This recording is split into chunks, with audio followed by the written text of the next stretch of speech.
It's Thursday. You know what that means. We're back here once again in Simone Studios with our continued coverage of the Continental Classic as we bring you into this Thanksgiving edition of AEW Collision. We're immediately getting right into the action with Continental Classic round robin block action with the Bastard Pack taking on Speedball Mike Bailey in the Gold League. Once again, folks, welcome to this once again unique conversation, discussion, and rivalry reactions.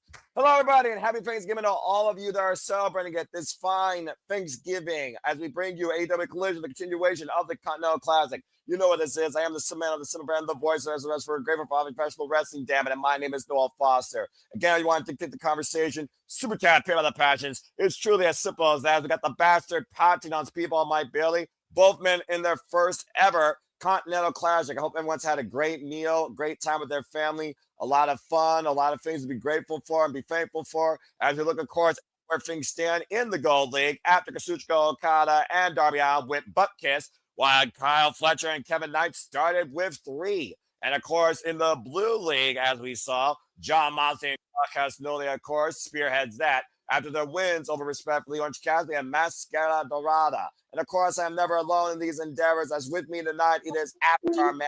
Continued coverage of the Continental Classic. Walter, happy Thanksgiving to you, and how are you?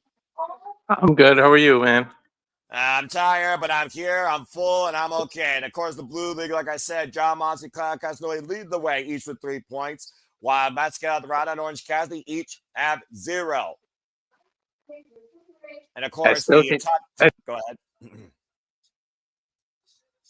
Speedball. You were saying? Oh, boy. Speedball. This is going to be fun. Speedball might be, of course, previous challenger for the AEW International Championship, also earning his first ever Continental Classic with a collision singles record of 3-0. And, of course, after Dynamite off the air last night, we saw Jet Speed and other members and participants in the Continental Classic break out in an all-out brawl. As, of course, the Continental Classic will take place for the duration of the year and will culminate at World's End. One of the most competitive tournaments you will see, of course, in modern-day wrestling. For those that don't know, I'll be happy to bring you up with the rules. The Continental Classic has 2 leagues, Gold League and Blue League. Each match of the Continental Classic round robin is 20 minutes long. 3 points for a win, 1 point for a draw, 0 for a loss, and everyone is banned from ringside. If anyone gets involved, they are banned from AEW. Is Collision an hour or 2 hours today? I would think it's a regular 2-hour show. As of course, we have not only this, we also have Kenoki and Cash Cow versus Roderick Strong. FTR's in the building. Mark Briscoe in the building. Bell Rays around the way. Alternative for this contest. And this first round is going to start off fast and furious, of course, with the Bastard Pack versus Speedball Mike Bailey. And of course, both men very well versed in the agility department, Walter, as we know. Of course.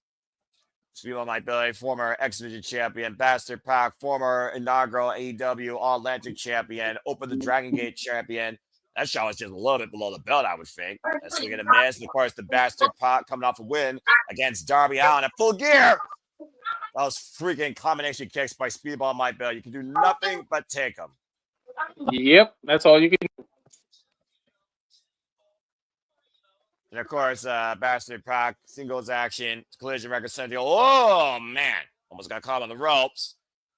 Are landing on the floor. Both men on the outside. Now Pack. And then snap German. Speedball Mike Bailey. Heavy pressure on the lower back, of course, on Speedball Mike Bailey here. And again, it's a good actual matchup. Is this a first time? This is a first time matchup, right? Yeah, it's a first time ever one-on-one matchup. That is correct. Irish whip. And Speedball sent into the barricade. And again, you see Pac right now just driving his boot into the front. Again, Walter, as we talked about, there will be no outside interference in this evening's Continental Classic activities. And of course, this past Saturday night at AEW Full Gear, Bastard Pac beat Darby Allin, Speedball Mike Bailey, and Kevin Knight both involved in the Casino Gauntlet match. It looks like someone's decided to join us for the evening or maybe for an announcement. Let's go ahead and welcome in the spirit of Christmas himself, the Renegade of Wrestling, JJ Williams. JJ, happy Thanksgiving. How are you? Happy gobble gobble, boys.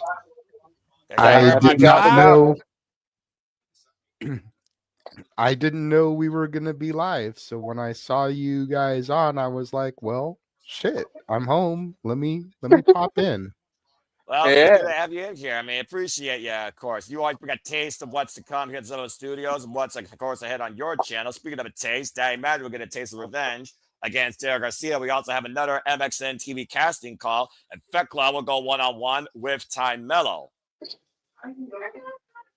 All that and so much more to come tonight as the Continental Classic continues. We'll also hear from our new TNT champion, Mark Briscoe. And of course, folks, it's for the Continental Championship, reigning and defending champion Kazuchika Okada, of course, defending it in this year's tournament. But yeah, JJ, it's good to see you. And of course, the Continental Classic doesn't just happen on Dynamite, it also goes through Collision. Also, tonight we'll have Eddie Kingston versus Katsuyori Shibata. And as we said, we're committed to covering the entire tournament. So at least don't got to worry about this on Saturday night. I heard y'all say that you were going to cover the entire tournament, but one, I thought you guys were just going to do Dynamite, even though it goes on Collision because nobody watches Collision. I do. And two, I didn't think y'all would be working on Thanksgiving. Granted, it's like 8 o'clock where you live, so like the night is winding down, but like it's still early here on the West Coast, so. I didn't think y'all would be doing it here on Thanksgiving. Oh, yeah. I take no days off, and my family shuts things down by 6 p.m. And so, literally, as long as I'm not going to lie, the mac and cheese just came out of the oven for me. The mac and cheese came out of the oven for you? Cover 2. Count all it. Go ahead, JJ. I'm Kevin McAllister right now. I'm literally home alone, so I've got a Hungry Man turkey TV dinner that I'm going to heat up in a little bit, but, you know. That sounds like good stuff. I mean, I had a little bit of everything. And of course, the Continental Classic brings you a little bit of everything across all styles of professional wrestling. This competitive round robin tournament. Again, folks, here is your field. Bastard Pockets, People My Belly share the same block as Darby Allin, Kyle Fletcher, Kazuchika Okada, and Kevin Knight. While the blue block consists of Kenosi Nikeshka, John Moxley, Kyle Casanoli, freshly squeezed Orange Cassidy, Ryder Strong, Mascara Dorada. And of course, we learned last night John Moxley will go one-on-one against Kyle Casanoli as both men lead the Blue League. I can't wait till they have to touch each other. And that sounded bad, but you guys know what I meant. I'm about to say, Walter, we heard Thomas Tony Storm talk about Johnny Boy and Maria Shafir last night. There's nothing compared to that you can say right now that'll be worse than what she said. As of course, we also learn next week, Wednesday, we have a holiday hardcore death match with the Timeless Lomblons versus Maria Shafir and Megan Bang. Winners go on to the finals to take on the Babes of Rap to crown the inaugural AEW Women's Tag Team Championships. Nice round kick by Speedball Mike Bailey. And looking for the running shooting star press. Cover over the far leg. A kick out of 2 by Pac. Pac doesn't even look like the same dude anymore. They're completely evolved, no doubt about that. And I wanted to speak on my blood is going to level up in this tournament. Of course, both men in their first ever Continental Classic. Speedball Mike Bailey, former participant in the Best of Super Juniors, though. Sweeping leg to Pac, hard landing on the apron. And now Speedball with the follow-up. Triangle moonsault to the outside. I believe Speedball and Kevin Knight are in the same side of the bracket too, so both the Jet Speed are going to have to go toe-to-toe at some point. At some point, we're going to see the Flight and the Strike go one-on-one as action continues here with this commercial break between Pac and Speedball. Fuck television. Yeah, and JJ, there's a lot of unique matches that I'm definitely looking forward to. Darby Allin, Kazuchika Okada, after Okada's comments got to be rattled since Kyle Fletcher beat him in the opening match of the Continental Classic. Of course, Okada reigning and defending champion.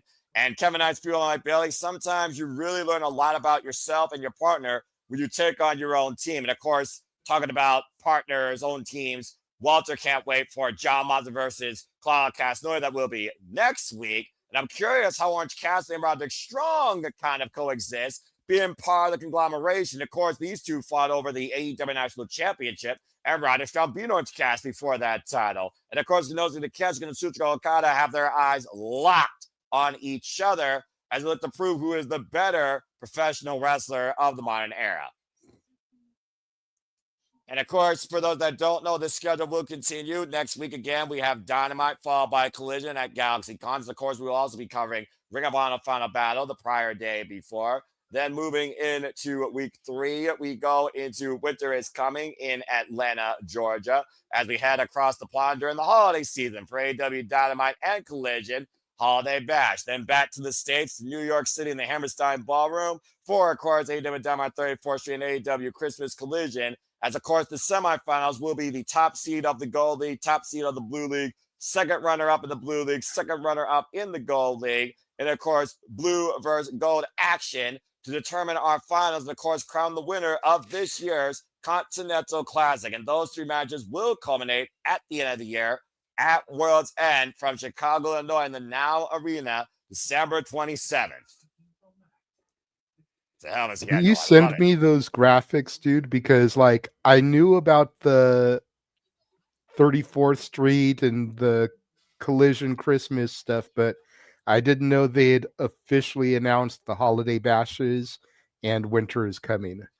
Yeah, so I need those dates so I can do those for the graphics. Yeah, I got you. I'll send you those, bros. And of course, like I said, also, we still have, of course, Time Mellow versus Fekla tonight. We're going to hear FTR, the new 3-time WWE Tag Team Champions, the new face of TNT, Mark Briscoe, and also the inaugural AEW National Champion, Ricochet. As we're back here at AEW Collision Thanksgiving Gold League action underway in the Continental Classic. Speedball Mike Belly versus the Bastard Pop. Both men in the high-risk staging. Overhead belly superplex. Woo-hoo-hoo-hoo. Tossed him halfway towards Canada. Now back on the cover. Back press on the far leg. It's a 2.5. Take a look at the replay here, Walter and JJ. Good grief. Yeah. Wire Myers. Just now getting the replay. You're a couple seconds ahead of me, but it's no big deal. You're doing the play-by-play. That's all good, JJ. Again, it's welcome to have you here. Like they have Nigel McGuinness, of course, for the collision commentary at times, or Brian Dales interchangeably. We got Tony Giovanni and Excalibur. And again, we're dealing with the Gold League and the Blue League. And of course, JJ, you weren't there for the selection special. So I know you've already kind of pinpointed what you think the finals are going to be, but who you think your wild cards could be in each league, honestly? That's a good one. I got to look at this screen here. Probably wild card. You think about somebody that normally wouldn't do big things. So I'm going to go with Kevin Knight for the gold bracket and Cassidy for the blue bracket as the wild cards. And it's interesting, you picked 2 people that are in the Continental Classic for the first time ever. Same thing with these 2 men, as people Mike Billy driving the knees in the Bastard Pack. Crushing the chest cavity of the Bastard. Yeah, this is what I did for our watch-along graphics, because like I said, I didn't have the Winter is Coming Holiday Bash stuff, so I just made like that. Okay, that's simple. And then, like I said, I did have that one, so. That's pretty. Oh, God. Those Revolution News was very pretty to see, but not for the Pack to take, clearly. And good to see Charles Salt, a longtime friend and supporter here of the Simple Hour Steel. It's good to see anybody here that's tuning in, not in the food coma or thinking about football. As, of course, we're covering the Continental Classic and AEW wrestling for this. Yeah. Be thankful Walter hasn't eaten yet, because fat boys and food, the itis is like a real thing. That's fair. Dude, what the itis catch on quick? Especially, I'm not supposed to eat cheese, but I'm going to eat the mac and cheese. I don't give a damn. That mac and cheese is always the favorite dish here. And of course, Pac's looking to serve a victory as the Death Raps to go 3 for 3 so far in the Continental Classic. Both these men right now just changing a boot and a foot to the face. A running foot by Speedball. Pac with the jumping boot forward. Jesus. And both men. I remember when Pac was get it down. I remember when Pac was as small as Speedball Mike Bailey. Jesus Christ. Yeah, about to say, though, both men drove each other to opposite sides of the ring. And again, JJ, these will be pure one-on-one contests. There is no outside interference or anybody allowed at ringside. If anyone gets involved, they are banned from AEW. I love that. That is the one thing I like about the C2 and the Continental Championship. And it truly comes down to the better wrestler. Either you're smarter or you're stronger or you're more resilient. I have yet to see a count-out victory, though, taken in the Continental Classic so far this year. And I do I like how wonder many. if there I might like be how a many specific, teams or factions are in here because it's really truly, right? yeah. Don Especially the Callis Don Callis family, family. It's gonna Don be super Callis family, dysfunctional. Death Riders, Jet Speed, conglomeration all throughout this year's Continental Classic. And boom, there's the rabbit down the outside. Yeah, that's Oh going to my! be interesting when Roddy and Orange Cassidy have to fight each other because Roddy's not really conglomeration. Kyle O'Reilly is. So Roddy's kind of been like associated, but he doesn't seem to have the same loyalty. So is he going to pull punches on Cassidy or is he going to look to like make an example of him? It's going to I be don't know. interesting when those two fight each other. Yeah, and I feel like the Here. faces are more likely to be like, "Hey, this is part of the tournament handshake. Oh, We can get drinks after." The heels are like, because their attitude, their cockiness get in the way. Like that's interesting when the heels have to do it. rebound German suplex. That wasn't interesting. That was devastating against the announce table. A speedball bent up and over like an accordion on the floor, and Pop might be looking for a count out. That's crazy. I just got the replay of it. That is nuts. Take a look at the way Speedball landed. High angle on the head and shoulders. Jesus. Pac would be the one. Pac would be the one to take a count out victory too. Up to 7. Referee Paul Turner so far. We're up to 8. Speedball needs to make his way back in. Lost his footing. Up to 9. Speedball, find your bearings, man. Yo! Counted. That's like 12 already. What the fuck are we doing? Yo, hold on. How did he keep his balance when he did that? Now, technically, isn't it like one part of your body has to break contact underneath the bottom rope? Yeah, but technically he was on the top rope. Well, either way, I guess that still counts as Speedball to the high risk district. Might be looking for an ultimate weapon to seal his first 3 points. And Pat is out of the way. Speedball able to scout it. Nobody holding overhead throw into the corner. Pac doesn't want to be the first Death Rider to have no points because both John Moxley and Claudio got 3 points. And Pac right now with, oh man, got caught with a high kick. Jesus. The time adventure sending Pac back in time when he was fitter, JJ. He was delivering that pumping bomber, that running momentum lariat. And Speedball right now might be looking for another. Nope. Pac able to duck underneath. Now the schoolboy, the roll off the bridge, the cover. And play. No, he didn't. So close. Oof. All the body weight across the legs. That was impressive. Speedball letting on his feet. And now Speedball with a poison rana. Pac. I knew that was coming. The way he jumped on him. Mm-hmm. This has been a hell of a striking affair of the kicking variety for both of these men. Now Speedball looking for the tornado kick in the corner and connects. Bro, Speedball is like this generation's 1, 2, 3 kid. I'm telling you. And again, Pop trying to roll away. Speedball looking for ultimate weapon. Needs first crash in the canvas. And now That's Pop strike right 2 now. for the Speedball. And Pop from 0 to 100. Pumping bomber. Dude, Jesus. how much effort he put into that clothesline. And the whiplash effect against the head, shoulders, and neck. Immediately into the brutalizer. Speedball limiting capacity. And that is it. Pac on the board with 3 points in his first match, his first Continental. Did he even tap or he verbally just said I quit? Because I think he's incapacitated, dude. I doubt. It is so nice to see someone resurrect the reigns of Saturn. Right? Oh, yeah. Actually witness it. That was my submission when I wrestled. I called it solitary confinement. How fitting considering the implications of this match. There you see the leaderboard, guys. Pac joins Kyle Fletcher and Kevin Knight for 3 points so far, while Speedball joins Okada and Darby at 0 after their first match. Wait a minute, Kevin Knight beat Darby Allin? Yep. Clean, too. That's crazy. Like, you would have thought Darby would have taken that one. That was the one that I thought, JJ. I predicted it. That was going to be the draw. Like, the way they did it. Ooh. Okada and Pac next week. Running it back from AEW Dynasty for the Continental Championship. Okada needs it, too. And Walter's point, all 3 Death Riders so far are 1-0. Okada definitely needs to win because he already is behind. I thought that would have been your most surprising match to a con. Speaking of the Death Riders, we go backstage with Dan Garcia, prepares to once again lock horns with Daddy Magic to put away his past. I appreciate everything you've done for me. Yeah, go ahead, Walter. Get the transcript. Thank you, brother. One last time. Love won't be in vain. You've been through for every tournament, the TNT Championship. When I come through you, I'm going for that title. Well, we know his plans. Moxie's face. John Moxley seems to agree with the plan. We'll see if that plan comes to fruition. Again, the Continental Classic is brought to you by the Simple Lava Studios. Noah Foster, Walter Cruz, Regular Wrestling, Jersey Williams. We're happy to bring you the entire coverage of this year's tournament, a first-time ever endeavor, courtesy of the Simple Lava Studios for our love professional wrestling. Before we cover all the biggest shows, previews and specials across WWE, NXT, AEW, TNA, ROH, Independent Motions, Coming Out Limited to HOG, GCW, JCW, New Japan Pro Wrestling, and Japanese Motions, and more. We got a commercial break. Fuck television.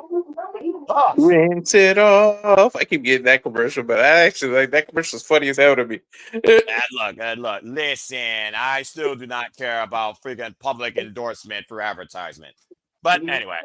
All right. Well, I've got a moment to breathe. Again, JJ, to Walter's point, he was surprised when the very first match of this Continental Classic, Kyle Fletcher beat Okada again. Yeah, that's surprising too. I thought that would have gone to a time limit draw or something.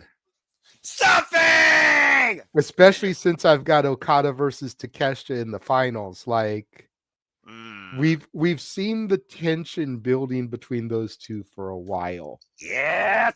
And I think the best way to like really kick that into gear going into the new year, into Wrestle Kingdom, into all that stuff would be for them to meet in the finals of this tournament. Well, considering that, of course, Kenoto Takeshita is booked for the Tokyo Dome, Jerry Ford defend against Yota Tsuji in the main event, defending the IWGP World Heavyweight Championship, while Kazuchika Okada will be part of the Aces final match of Legend's career. We run back Hiroshi Tanahashi versus Kazuchika Okada in the fastest-selling Wrestle Kingdom of all time.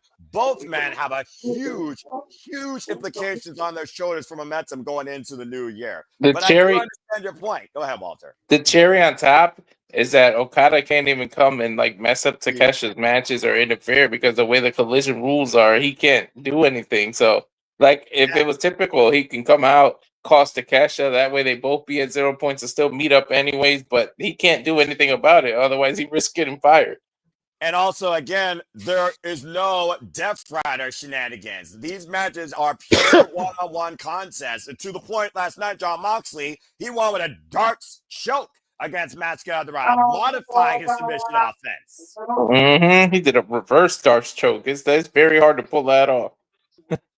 Considering he's formerly trained in MMA, I mean, again, we're seeing Jon Moxley in his purest wrestling form. That would be the most dangerous man, considering he was a finalist in the inaugural Continental Classic. And Clark has always been involved in all 3 Continental Classics. And again, folks, here are the rules in case you didn't hear them or see them. 20 minutes per match, 3 points for a win, 1 point for a draw.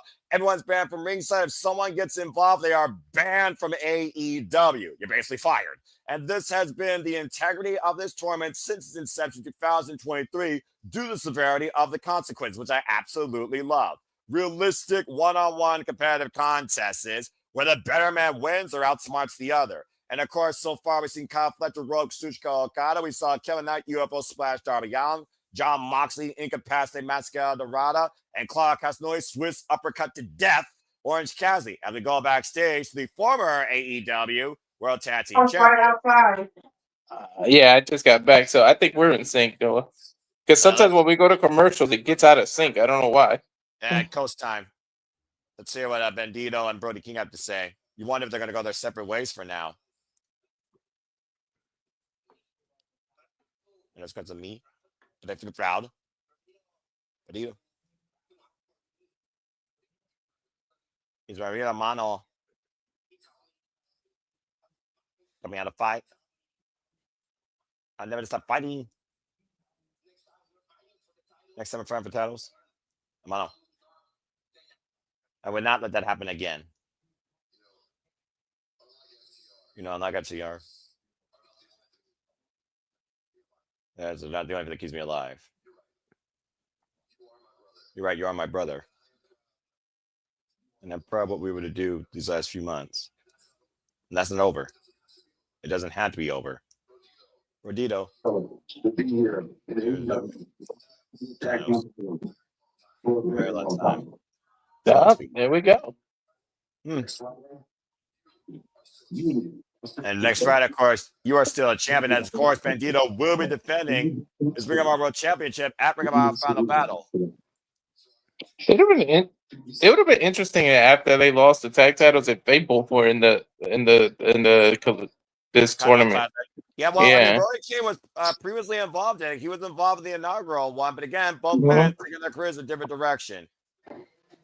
And of course, still emotional after the loss, an incredible tag title match against FTR. And of course, we have Excalibur that begins with Giovanni on commentary tonight for this edition of Thanksgiving Collision and the continuation of the Continental Classic Tournament. And Charles Schultz sending his thoughts here. Knowing we are going to get Monsters Claudio again next week. We know that now. Monsters pack. Well, that could happen actually. The top seed of the gold faces the runner-up of the blue. The top seed of the blue faces the runner-up of the gold. As the top two scorers of each block will move forward to the semifinals at World's End. Ooh, a Survivor of the Fittest match is back next week, Friday. For the Ring of Honor World Championship this time, Sammy Guevara, Commander, Beast Mortos, Blake Christian, and Bandito all for the gold. As we got a Death Rider theme here, so that means it's time for Derek Garcia to take on Daddy Magic and put away his past once for all, in his opinion. I'm so tired of this damn theme already. I'm so tired of this theme. That's funny. We saw, of course, Daddy Magic prevent Derek Garcia's chances of becoming the inaugural AEW National Champion when they had their fallout continue during that Casino Gauntlet. And Derek Garcia, former TNT champion, of course, joined the Death Riders just literally prior, of course, to Wrestle Dream.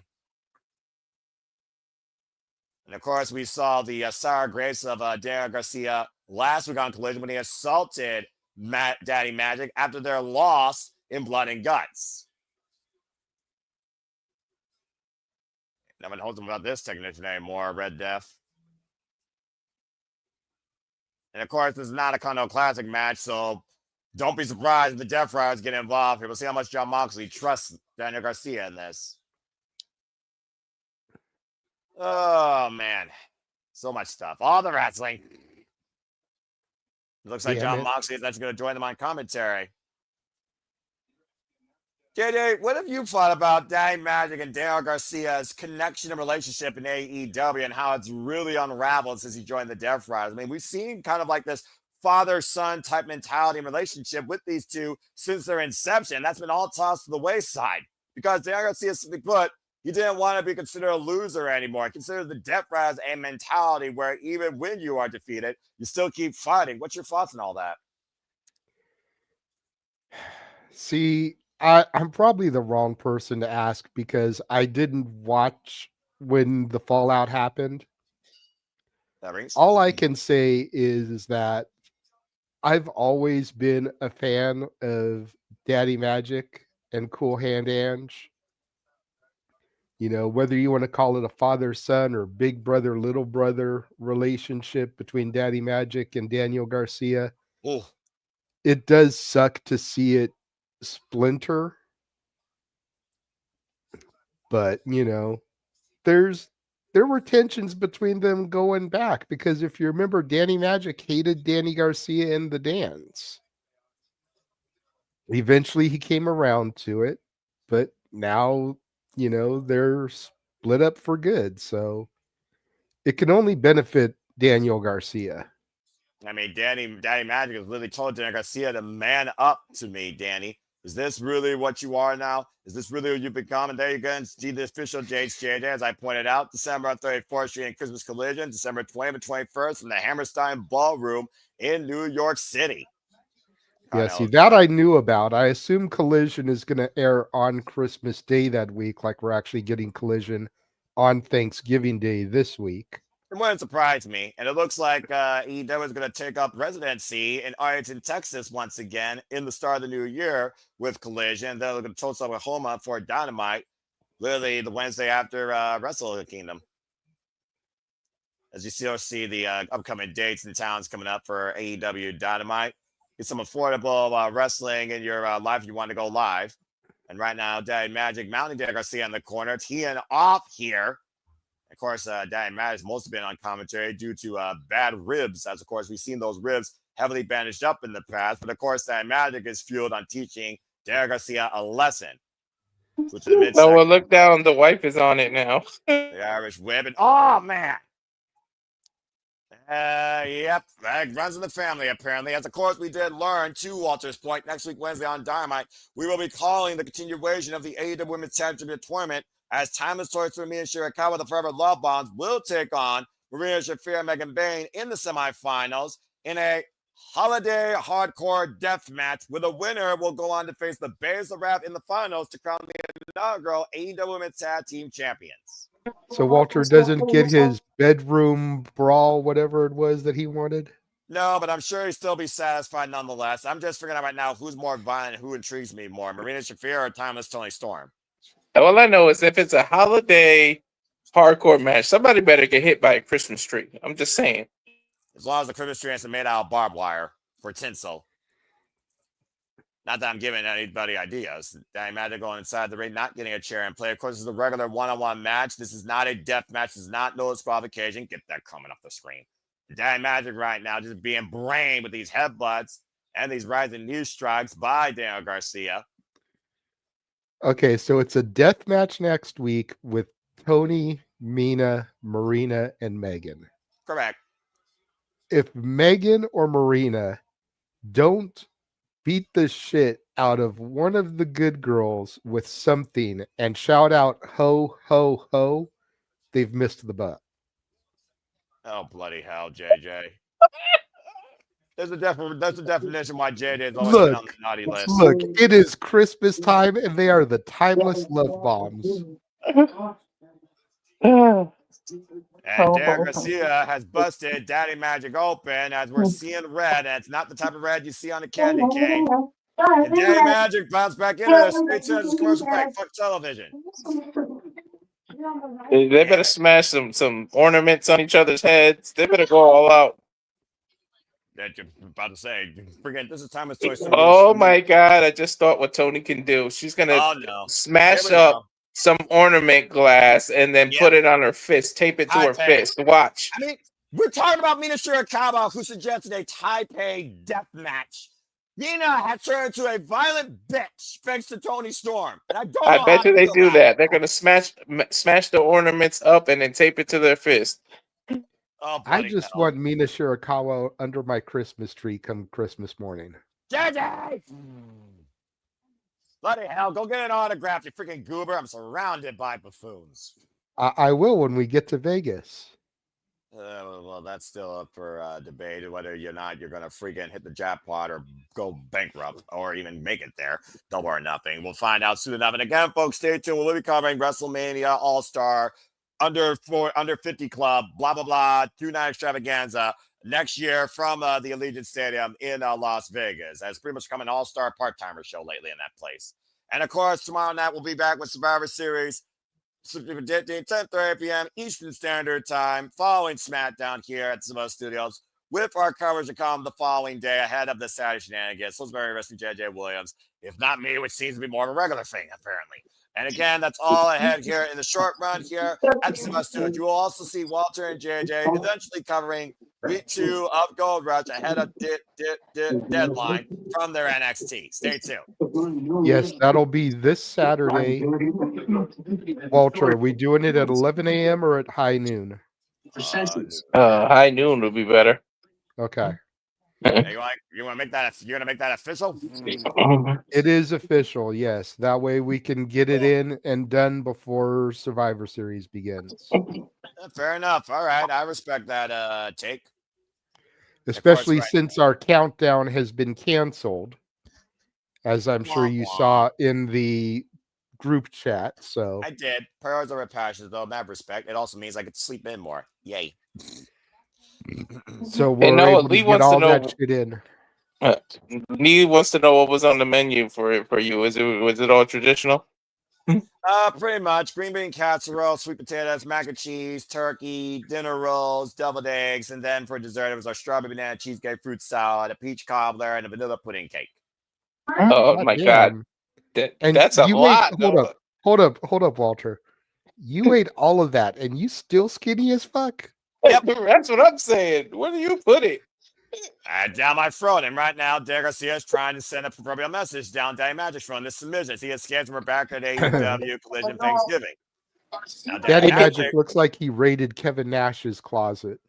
Right? Like some of his old Wolfpack pants. He's Exactly. not fueled by do so. He's fueled by revenge, and he's got Garry Garcia trapped in all holes, a Boston crab. Yep, we're down in Boston all of a sudden. I don't even know where they're at here tonight. I know they were in Nashville, Tennessee on Wednesday. As Garry Garcia does find a way to force the break. I think they are still in Nashville. When did he start bleeding? That wasn't there before the break, right? Yeah. Break. He just before the break, he got busted. Oh, I didn't notice. This goes back to the animosity that these two have towards each other since the fallout with the Death Riders. At least he matches his pants now. Garcia dropping Matt Menard with a DDT on the floor. And this effect cannot wait for this coming Wednesday on Dynamite. For all the wrong reasons and right reasons. I like violence. Anyway, Daddy Magic right now down on the floor. Of course, this is AEW name. We all know him as Matt Menard, but Daddy Magic has always been the entertaining commentary personality here. And Garcia apparently does not want a count out, looking to exact further punishment here. And of course, everybody's been blaming all this on Jon Moxley. Everyone's been putting this on Jon Moxley, saying he has so much, pretty much, to take away from AEW. And Daddy Magic is being driven into that partition on the announce table. Get out of the way, Nigel McGuinness. Oh, jeez. I don't know if Jon Moxley necessarily has been better for Daniel Garcia's career, but it's definitely taken it in a different direction. Am I the only one that actually would kind of like to see Excalibur have a match in AEW? Right? About to say, I those days are long. Those days are But you got to remind people where he came from, that he's not just a commentator with a mask. Well, even PWG, give me something with him and Commander hologram, some kind of lucha style mask. You almost wonder if Excalibur can actually do any of that anymore. That running drop can be in the steel ring steps, though. That might be the end of this match. Shouldn't that be a DQ? Technically, no, because we've seen before, as long as you don't literally use the weapon by your hand, it's not considered a disqualification. We've seen it countless times before with steel steps and tables. Just saying. Dude, this is AEW. It's only a disqualification when it needs to be a disqualification. Right? Tell me the same thing when WWE doesn't do that same rule. And right now, Stephon Smith starting his 10 count. Last I checked, as long as you don't use the steel steps by hand, you're not disqualified, no matter what company you're in. Let's see if this referee past kindergarten can count to 10. Well, now if Daddy Magic can break in by 9, which he did. Gotta say, the day that a count out actually leaves a person down in a wrestling match, the day you know that they literally lost the will to continue. Should have happened with Speedball. But I think it happened with Bronson. Didn't it happen with Bronson? That's how he lost his match. Well, to be fair, when you're that heavy, it's extremely difficult to get up from the floor to the apron. The fist up and the dance showing Daniel Garcia's pass. Schoolboy roll up by Matt Menard too. Oh, very close there. Well, pawn strikes now by Red Dev, former PWG, ROH Pure, nothing pure about him now, and TNT champion. I believe he technically is still the PWG champion. I think he was the last champion. Are you for real? Yeah. I'll be damned. I don't think he ever lost it. They just kind of quietly closed doors because Super Dragon's girlfriend, wife, whatever, was having medical issues, so he couldn't book the promotion anymore. That's sad. So Daniel Garcia, I don't think ever lost the title. Oh, he's just bulldog choke that Mount Maxley uses. And right now, I think Matt Menard is going to sleep. And it's not for a food coma. It's literally losing oxygen to the brain. Night. That's it. Daniel Garcia wins. Nah, he's got the itis. It's a different itis, JJ, in my opinion. He ate too much turkey. Well, And that's so- about to so- that's professional. That's an amateur. So, out of curiosity, if PWG were to ever reopen its doors, his title reign would still be considered like consistent. So I would he'd say so. surpass Roman Reigns, he'd surpass Hulk Hogan. Yeah. God, who knows how long until they reopen? He could end up passing Bruno Sammartino. That'd be crazy. Yeah, here Daniel Garcia right now just jaw jacking Dave Magic. You've actually got me curious now, Noah. Hold on. Yeah, about to say you're gonna go look up that statistic. Well, Death Rider 2 straight wins tonight and 4 straight wins overall in the last 24 hours. Oh, Dude, wait. why does my Max keep jumping around? Briscoe came out for me. Yep, I got the new TNT champion on my screen, and Mark Briscoe, Daniel Garcia have a long history as well. Not to mention, Daniel Garcia won that TNT championship at last year's Full Gear. He just told Daniel Briscoe before the Garcia- match. Daniel Garcia won the belt May 1st, 2022. He has been champion for 1,298 days. Jesus Christ almighty. So he's like almost at Roman Reigns status. That's bonkers to say. Speaking of bonkers, let's hear what Mark Briscoe has to say. I love hearing this redneck. Only a bonkers person understands what he says. That's fair. Doesn't mean you can't try and interpret it. Maybe Let me it goes get- word today. Let me get Mark Briscoe and Ultimate Warrior cutting a promo against each other. Well, at least I know one's actually more sane than the other. And Iron Sheik. Now, here on the day, on the giving up thanks, they would be in the great city of Nashville. I love this man.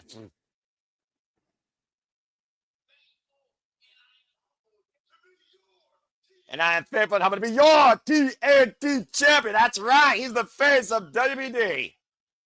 I love it. You deserve a chance of breaking out now. He fucking earned it, dude. No denying that. And Moxley going What is right Moxley now. whispering? You can only imagine what that Death Rider is thinking.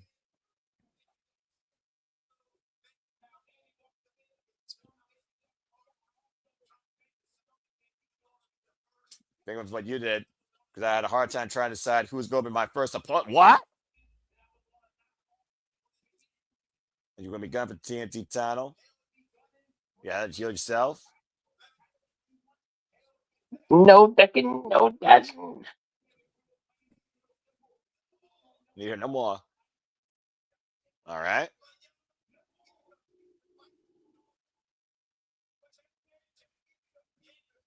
Preach!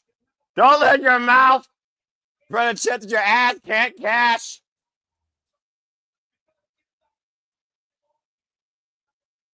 Then we bow these double day. Why is he saying his Thanksgiving dinner order? I mean, hey, it's Thanksgiving, right? Gotta stay away from Devil. He's practicing Nick Ferrantes, Right? Exactly. I'd rather hear him the than Nick Canadian Ferrantes, king with all of due food. respect. I'm going to devour your ass, John boy. Give me this match next week. Give me this match next week. Right? I can't let my son go near devil eggs. It's more gas than freaking sicko if he eats some devil eggs. That's a generic problem, I think, right there. Yeah, that's an eggs thing.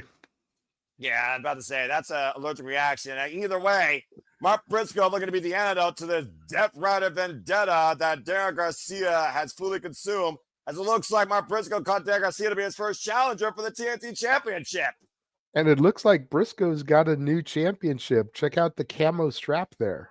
Presented by Orange Cassidy himself of the conglomeration. That's a cool looking custom title. I know I that. love that title. And of course, with a Briscoe, you know it had to be camo. Come on now. Hey, nothing's gonna fuck with Scorpio Sky's Lakers championship. I do agree though. about that. And I can't even stand the Lakers. Like, I am a Lakers hater, but that belt was gorgeous. How you feel about Ricochet holding that gorgeous AEW National Championship, being the biggest Philadelphia Eagles fan in the country? It looks like the NWA championship. It's literally an NWA World Television Championship. Fuck up. Lack of originality. Anyways, Yeah, I'm about to say this is the wrestling business. Ricochet has done great things since coming to AEW. Oh, I definitely So agree. I'm not going to hate on the fact that he was given this opportunity. It would be very easy to sit here and hate on Ricochet, but dude has proved his point. So Yes. I'm not gonna hate on him. And look, it's better not to hate. It's better to appreciate. All right. Now this Timu version of Gorillas of Destiny, that's a whole other story. Yeah, that I agree with. All right. And besides, where's the Gorillas of Destiny? I haven't seen them since New Japan. I'm just saying. They ain't calling themselves that, but they're there. They're there. Mm-hmm. Just because they've been using Hikuleo more doesn't mean that they're not around. Yeah, Cerulean Blue has nothing on the fucking. Never mind. I'm not going there. Anyway. Ricochet today is going to be a champion that was set a new tone here in AEW. Say what you about Ricochet, but he earned me the little points because I picked him. I hate you for that, by the way. Damn it. Damn it. Two of the best decisions ever made was aligning himself with Bishop Khan and Toliona. But it's through them. I want to see him defend this thing in CMLL. Well, again, that title will be defended in CMLL, ROH, and New Japan. And we learned at Ring of Honor that will be defended at Ring of Honor Final Battle. Wait, who's he defending it against? Opponent yet to be named. Ricochet looks like he's going to go celebrate for Thanksgiving as we go inside the ring with Tony Schiavone. I respect Tony Schiavone. 50 years in this damn business. And of course, you know now, JJ, we have crowned brand new World Tag Team Champions. Yep. Saw that coming. It was a hell of a way to the finish. Talk about bringing a revival back to the classic. I haven't seen a match that competitive since their wars with DIY and American Alpha. But indeed, FTR are now 11-time Tag Team Champions of illustrious career and 3-time AEW World Tag Team Champions. By the time it's said and done for them, they're probably going to rival the Dudleys with how many titles they win. You're probably right. Hard to argue FTR's in the Tag Team in 2025. Maybe on the mainstream. Yeah, mainstream. Maybe on the mainstream. Mainstream love is what I mean, JJ. But I honestly would give YDNP busting the brain the edge over FTR. They gotta go up against them though to truly stake their claim, in my opinion. But I do agree as far as independents go, they definitely have been killing it. Of course, I know them as Young, Dumb, and Broke when they were the threesome. Anyway, it looks like Small Stoke has a mic. JJ, I called it too. As soon as these two, I said they're going to win the titles, and then Adam and Christian are going to get back together. They're going to be the ones to get the titles from them in Canada. Watch. We'll see what happens next year in Toronto. We still have to get through 2025, guys. You cannot predict the future or create it without it happening. You got to live in the damn present, too. Although, the last thing I want to hear is this gnat right now in a ring. Gnat. Jeez, that's a little harsh, but I'll stop you when you're telling lies. About to say. Thank you, JJ. See if he actually says anything worthwhile. In the meantime, you got to consider what they're going to do with December before Edge and Christian return, because you know there's a whole tag division that definitely have been against FTR's actions as of late. Of course, Jet Speed is involved in the Continental Classic, so won't be them.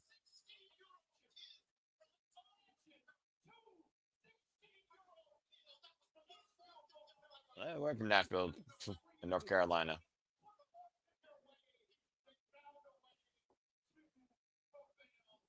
I mean, Stoke did take the bullet at Saturday night. I will give him that.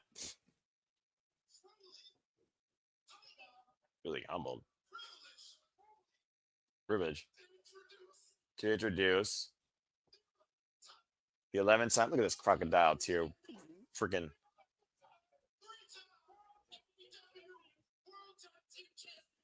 WWE Tag Team Champions.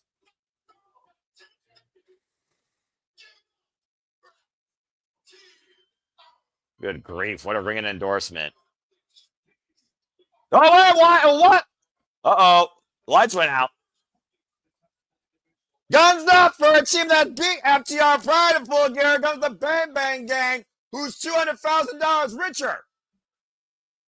Austin Gunn and Juice Robinson do a tag team win over FTR.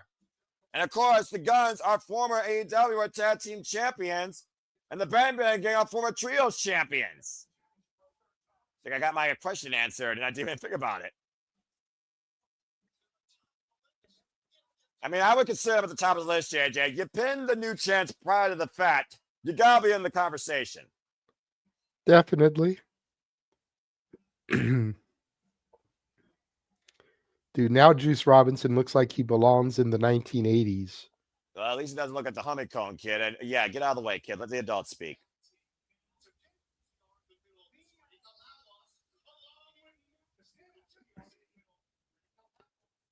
This is where I'd last see the pin FTR in this ring. First one's graduate you for being a limited time World Tag Team Champions. Respect.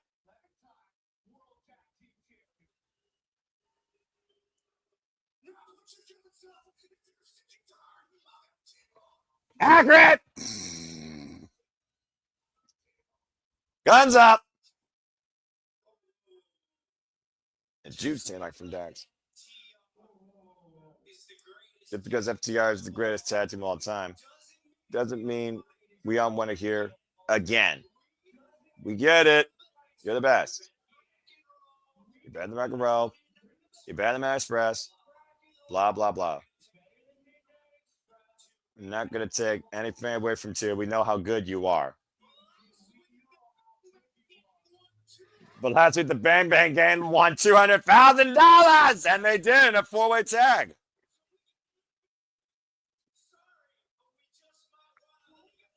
A little bit of green, but we want a little bit of gold, too. Green and gold go together. 2 weeks ago, the Bang Bang Gang beat FTR right here in the middle of this ring. That's right, on Collision. No, that wasn't the first thing that happened, was it? No, it wasn't. It has, actually, with different partners, but nonetheless, he's right. They have beat FTR before.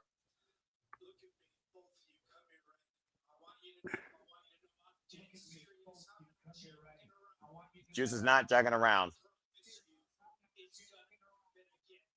You're saying he promises it's going to happen again.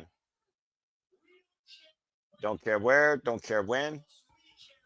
All we care about, all the Bang Bang cares about is when it's time that FTR face the Bang Bang Gang, that those titles are on the line.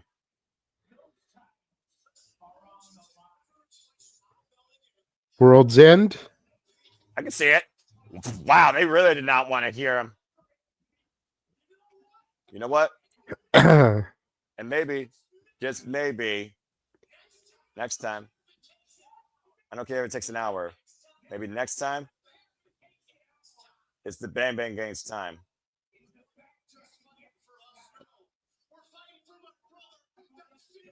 And of course, I'll say he's fighting for his brother that's sitting at home. Fighting for Jay White. Man, do I miss the Switchblade. And the fighting for everybody in the arena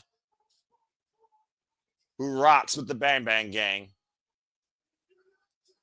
If you're not done with that, we got 2 words for you. Guns up! Well, a hell of a statement by the Bang Bang Gang, who sets FTR's numbers on numerous occasions, shutting the champs up tonight and halting what would have been a very exhausting celebration. World's End for a shout out, though, JD. I can definitely see that happening because they literally might be FTR's end before a new beginning. They've done it before. Can they do it again? But coming up next, strike a pose if you choose, as MXN TV has a casting call to return to AEW Collision. Fuck television. I don't care about an MXM TV casting call. What I care about is Noah by Elegance. Look, that's never going to happen. All right, you all can give up on that trope. It's never going to happen. And again, Safet also with us, guns up. So that being said, I've got a moment to breathe. JJ, I want to get your thoughts now lately on what's been developing the AEW Women's Tag Team Championship Tournament. Of course, we did just talk about where the tournament stands and what is ahead. We know one half of our finalists now are the Babes of Wrath, which I think nobody had at first and probably was a major bracket buster, but it is what it is, as the saying goes, that I got in my living room. And again, we got 3 very dynamic, one of a kind, brought together tag teams in the running now for the gold. The originals are out. So I got to ask your thoughts. Who do you think right now is going to face the Babes around from the finals? Do you got an early prediction between Tony and Mina and Bane and Shafir, knowing we're getting a holiday hardcore death match? And of course, the last time we saw these forming together, Shafir and Bane made Mina Shirakawa pass out in mother's milk while being whipped like a government meal with a title.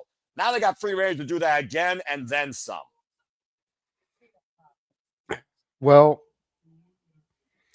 there was Nick's theory, I think it was, about Tony and Mina going through Megan and Marina and then getting to the Sisters of Sin in the final, kind of a payback for what went down at Blood and Guts. Right. Clearly, the Sisters of Sin didn't make it to the finals now. Which shocked the Jesus out of me. So that makes me wonder,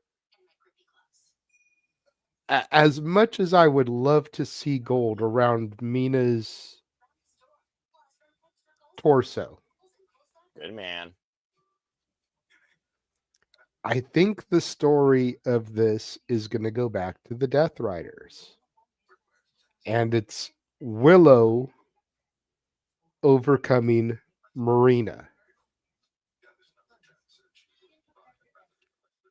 Because you need a heel team to face the Babes of Wrath. Tony and Mina aren't heels. They can be violent, they can be vicious. As pointed out numerous times, Mina wanted a Taipei death match. They some crazy bitches. I love them for that. But they're not heels. We need a heel team. So I think Megan and Marina get what by and large people would call the upset here. Especially since Marina was a last-minute addition, because it was supposed to be the Megasis and Penelope Ford. And of course, Penelope Ford is on definitely an injury, in case you folks don't know, due to a torn UCL. I wish her the absolute best in her recovery on behalf of the Super Reliable Studios. Well, to your point, though, Willow did say she will be the biggest problem for the Death Riders, and we haven't seen that picked up since Double or Nothing at Anarchy in the Arena. But and I've been saying for a minute that Moxley's excommunication is going to happen at World's End. World's End is where his world is going to come crashing down. So I think if Marina eats the L in the finals, right, allowing the Babes of Wrath to become champions, then you excommunicate the 2 original members.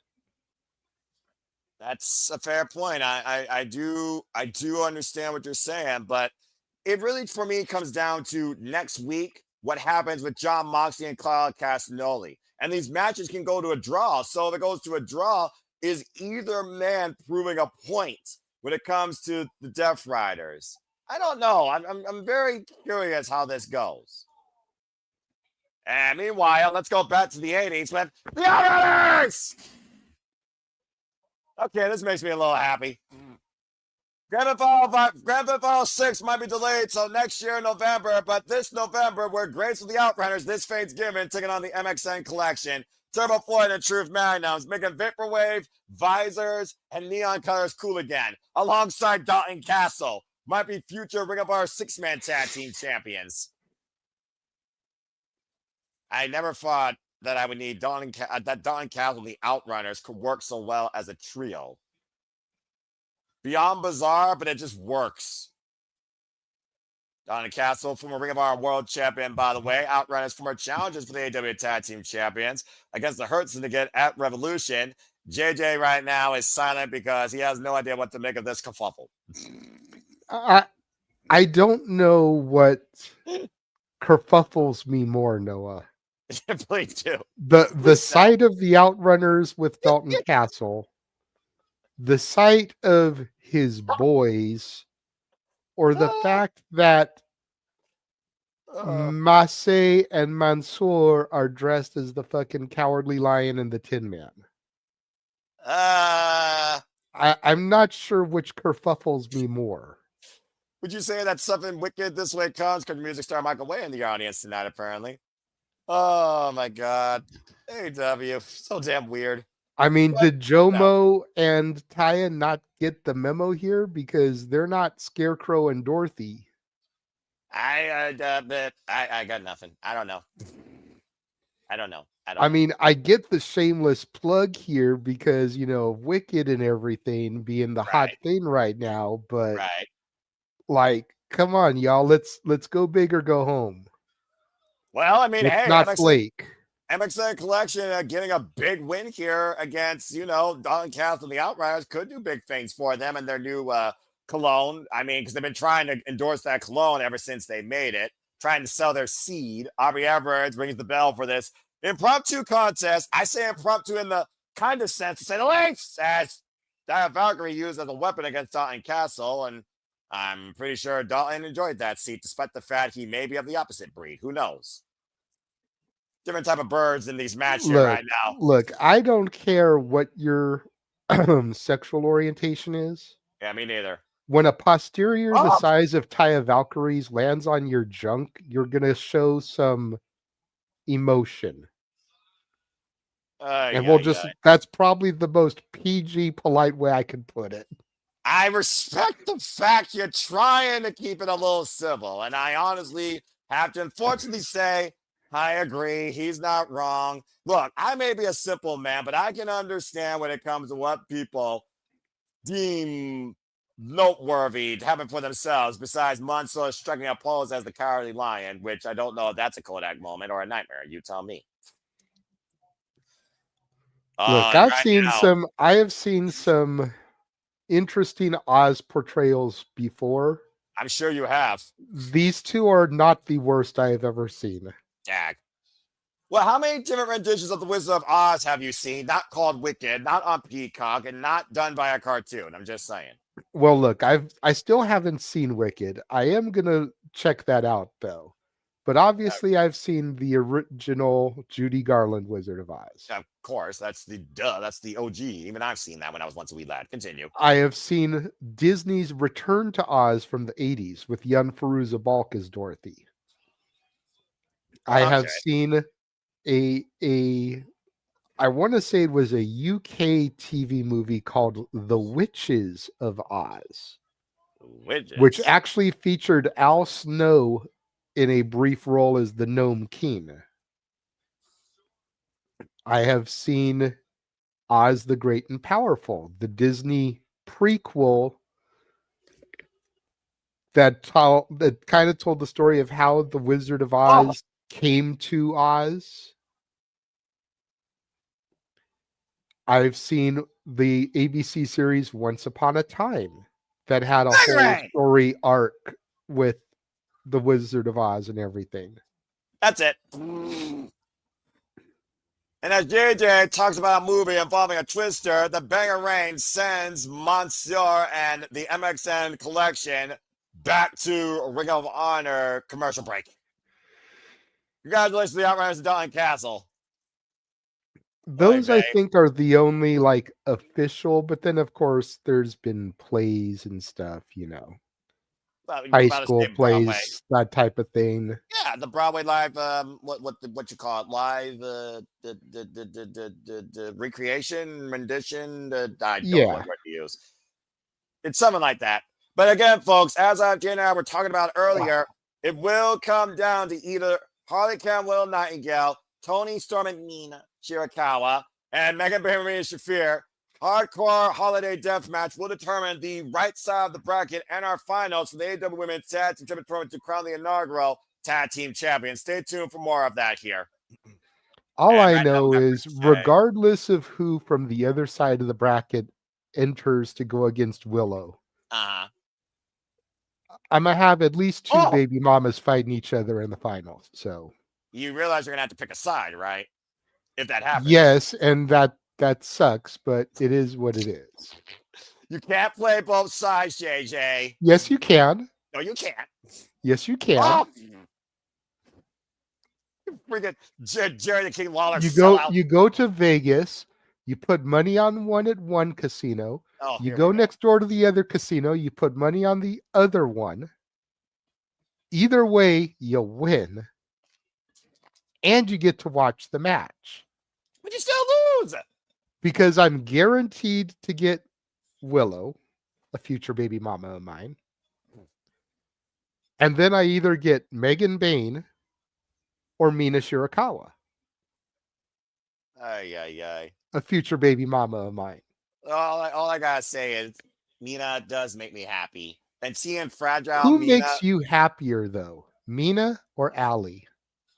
it depends. There's different forms of happiness with them. Laura Denise right now is doing incredible things for Chainsaw Girls podcast and also doing good for herself. And I'm happy to see that when she was in a negative state. While Mina Shirakawa brings an absolutely incredible amount of energy and strong spirit in the ring that I've followed since Stardom. She used to be a model. And of course, as part of actress wrestling, as her and Saya Kamatani came in with Tam Nakano. Whoa! And Michael Hayes just pushed Ricochet down. I want to see Ricochet get brand with a guitar. That would just be so awesome. Aubrey Evans keeping the peace. So your brand new inaugural, not even a week old champion just got punked out by a country music superstar. To be fair, it's Ricochet. How many people have not been punked out by this not wrestler, JJ? I'm just fair, but I'm just saying, like, you need to install some prestige to that championship. Getting punked out by a country music star less than a week into your reign ain't a good look. I agree. Now, if you want to save that for the pay-per-view, okay, maybe. At least you're a couple weeks in. It's a big show. People are paying money to see it. Good Lord. It's not free television. It's not free television on a holiday where they're probably not getting a whole lot of people watching it like they normally would. Yeah, exactly. You know, it's a bad look, I think. Maybe it's nitpicky, but no, I mean, it's justified, though, nitpicking. It's like, friggin' sample platter here. I mean, look at this friggin' gaggle of oddities and greats. Friggin' Don Callis family. Oddities and greats is definitely a good way to describe these because you've got RPG Vice next to Takeshita and Okada. And Kyle Fletcher and Mark Davis. And I don't then see you have Fletcher Josh there. Alexander. Kyle Fletcher's in the back. Oh, there he is. He's kind of hiding behind Callis. I couldn't really see him there. The shine off Callis's head blocked Fletcher. I mean, I'm about to say that head could be literally looked at from space versus someone's Christmas lights. Of course, Don Callis family are $1 million richer as well after winning that $1 million trios match. Thankful to be in the Kondo Classic. I'm thankful for this family. Oh, that was nice by Konosuke. Of course, Konosuke was the first member of the Don Callis family. I'm thankful for that. I don't have to team with the Ketchka. Oh. When this match happens. I'm telling you, bro, that's the finals. Ejected in my veins, JJ! Anyway, the Callis family once again have their own internal family feud. As we move into singles action now with Eddie Kingston and Katsuyori Shibata. Again, give me this match. Stop it. Give me this match. I cannot wait for this. Katsuyori Shibata, 130. I'm still AEW World Trios champions alongside, of course, the new AEW Men's World Champion, Samoa Joe. And, of course, we saw now Hangman Page and Swerve Strickland are working as a duo. That might be the most dangerously full duo in AEW history. And of course, Eddie Kings then stopped Katsuyori Shibata getting involved in that steel cage match at Full Gear. And he and Kings have a long history. If you look at both these men, at one point they respected one another and had a singles match at Wrestle Dream. Katsuyori Shibata as a heel, though, that's just freaking awesome. And I know Eddie Kingston is still furious what Hook did, but he probably understands what Hook did as well. I mean, it's not the first time a man from the streets got betrayed. And immediately before the bell rings, the fight's on here on the entranceway. I knew that this was not going to be just a downright clean, pure match, despite the fact Country Bob from a Ring of Honor pure champion. I knew this was going to be a fight. All the way outside and driving Kingston's elbow in the barricade. Kingston, of course, coming back from the double knee replacement surgery that kept him out since last year, May. And Kingston already down to one knee. And is Shibata using the top covering of the barricade like a weapon? Well, I guess Telly the bell, didn't ring. So I guess, you can't disqualify the man. But still, I'm not sure how effective that is either. Try to use that chair now. And again, able to stop it. Now Shibata giving Kingston a seat. Now, I know you have a long-term history when it comes to Eddie Kingston. Oh! Eddie Kingston, JJ, and your feelings towards him. Of course, inaugural Continental Classic champion here. But, I mean, you look at the attitudes right now that both men displayed. And you see what Eddie Kingston's been displaying since being part of AEW. It's kind of been night and day. Yeah. Trying to get back in the ring. I'm still trying to get used to seeing Shibata as a heel. Right?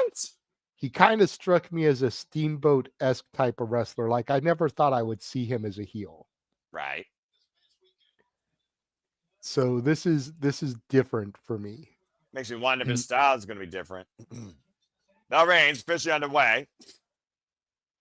Now this match officially underway. Rising knee strike. I never thought I'd see Shibata in the ring again after what happened to Sakura Genesis. So I'm just going for that. Butterfly suplex. Double underhook. Kingston looking for the cover. Hook of the leg. And Rick Knox gets a 2 count. Of course, it was Cook who betrayed Eddie Kingston and Hangman Page. An inside job the whole time. Samoa Joe, the mastermind of it all. In a way, I'm not really surprised considering how Taz introduced Samoa Joe and vice versa in TNA. Mm-hmm. And of course, we'll be covering Ring of Honor Final Battle next week, Friday, JJ, along with Diamond and Collision as the Continental Classic continues. Stay tuned for more on that, folks. As of course, we keep you up with all the wrestling heading into the holiday season. Shibata right now just literally playing the crowd. You're going to have a serious choice you have to make, sir, because next week is Final Battle and Final Resolution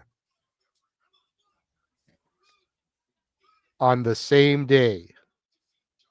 I'll see what both the women's and the men's World Championship matches are and go from there. I got my men's world and my women's World Championship matches for Ring of Honor. Both of them are very pleasing to me. Let's see if TNA can do the same.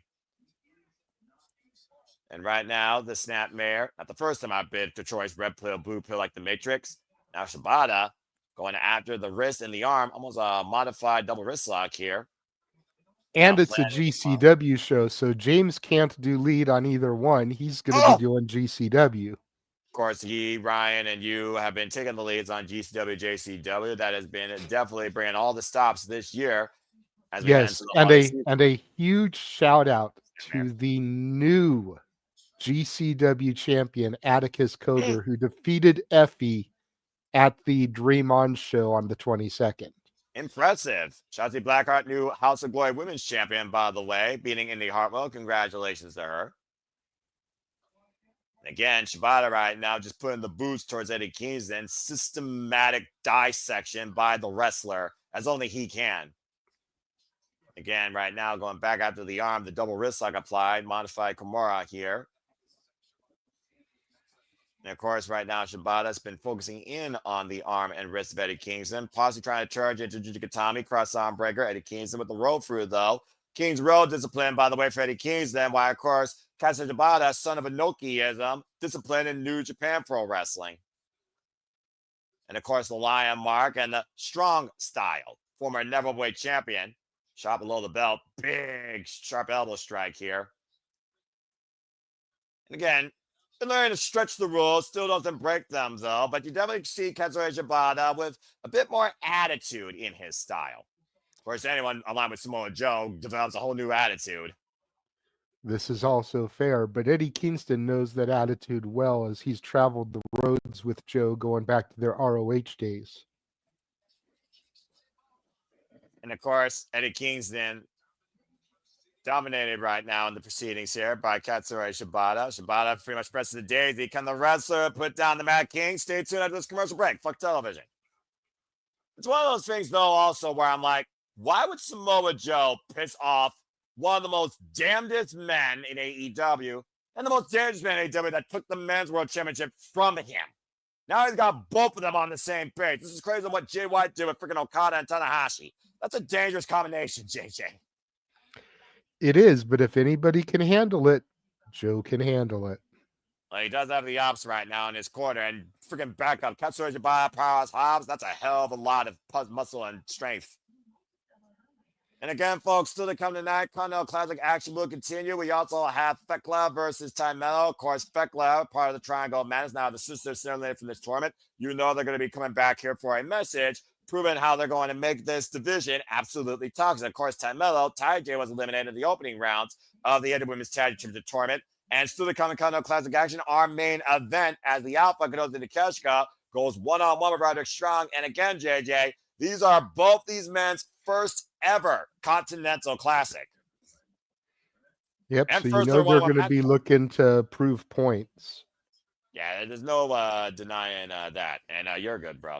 All right, well, as a moment to breathe here, folks, again, I want to thank you all for tuning into us if you have so far during the proceeding here. I hope everyone's had a wonderful Thanksgiving if you celebrated it. If you can, talk about what you're grateful for, what you're thankful for. If you don't celebrate the holiday, show an attitude of gratitude. Think about what is good in this world, what is good for you, what is good to you. I'm personally thankful for professional wrestling, my family, my health, the way I'm able to literally do this on a virtual daily basis with great friends. And overall, I think I'm just thankful to literally see the day, for tomorrow, as good old JR says, is never a guarantee. And I hope that you all can appreciate the simplest things that are offered to you and given to you in life. Each day you wake up out of bed, see the sun shine, and you can say good morning. With that being said, we got a momentary commercial break here. Again, please like, subscribe, comment, and tell a friend. I would like to remind you to follow the friends here of the Simple Alpha Studios, your one-stop spot for all professional wrestling coverage. Don't be a dickhead. Subscribe today. Bad for Wrestling. Shut up. Please follow Ash at ShadowbackAsh. Also, Batty for Wrestling. Again, a great friend, New Japan Pro Wrestling and pop culture. And of course, our Mighty Morphin Pink Power Ranger, Dattila. Follow her when it's wrestling time at Rangers of Wrestling. There you see the social medias right there as she talks about Power Rangers, professional wrestling. She will also be going this weekend to Survivor Series. Follow James Hebert, the man that never seems to stop editing, does really cool dumb things on the internet. Follow Jay Hebert, Side 95, and follow his uncle's documentary, The Greatest Coach You Never Heard of, Gifts from God, The Presence of Greatness, the story of Garry Hebert, a legend of hockey. Of course, Walter Cruz right now is enjoying Thanksgiving, but follow the Rage of Wrestling. Walter Cruz, get it, got it, but as Princess, La Princess, I've told you. Again, follow the Rage of Wrestling, Walter Cruz. And you just saw him a moment ago. He'll be back here momentarily. Follow the Renegade Wrestling, J.J. Williams, of course. As, of course, the Renegade Wrestling, J.J. Williams has plenty to bring you here in gifts and cheer for the holiday season, including more retro movie watch-along reviews, as well as stories that a song can tell. Katsuyori Shibata almost caught with a low blow. Rick Knox admonishing him, though. It looked like a real blow, but it did not get thrown out. Again, stretching the rules to the max. We are back here at AEW Thanksgiving Collision for this one-on-one grudge match. And the Kings are taking advantage and hits Shibata with a DDT. Cover Kingston and got him. Wow, that was sudden. And of course, Katsuyori Shibata has been dropped on his head on numerous occasions these last few weeks. An impact DDT by Eddie Kingston gives him the win tonight over 1/3 of the AEW Trios champions, getting his fair dose of revenge.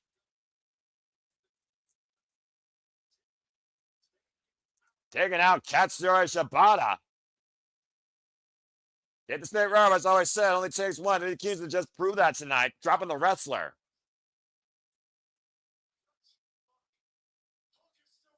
Hook is still my boy. He made a decision in life you got to deal with. He did. Now I got to pay with Heyman and Swerve. Respect.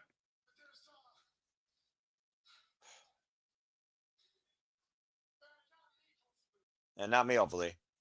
You know what's crazy? I don't want to accept that, though. And when we come at you, so we'll do that. Uh-oh. I don't want to say that, though, because I don't think I deserve it. I'm not doing it for chance or any other shit. It's just me. I don't get carried over. I'm not a fucking actor.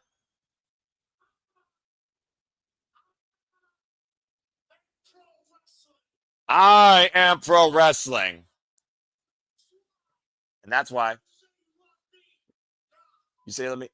Nope. Nah, fuck that.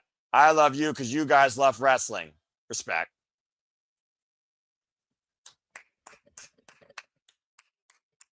Say what you want about the kids then, but he keeps it real, 100% legit. Check. Robot. I wake up every day and not know if I'm going to live or die because who knows what's going up here. This is not for you to chant for me. Or go to Twitter. By the way, fuck Twitter. I agree. I don't do that for that. I do that because there's a little kid around here who loves pro wrestling and getting inspired to be in this business. That's why we do it. But then I look at Samoa Joe, someone who I once idolized, someone had one of the greatest championship runs at Ring of Honor, to JJ's point.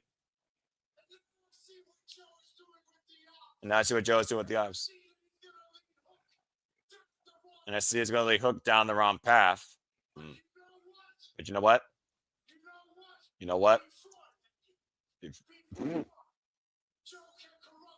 Before Joe can hook, before Joe can come out and say he's real AEW World Champion, Samoa Joe, look at me in the eyes. Cameraman, zoom into your jaw. Thank you very much. Joe has not too much for the 8 knee injury.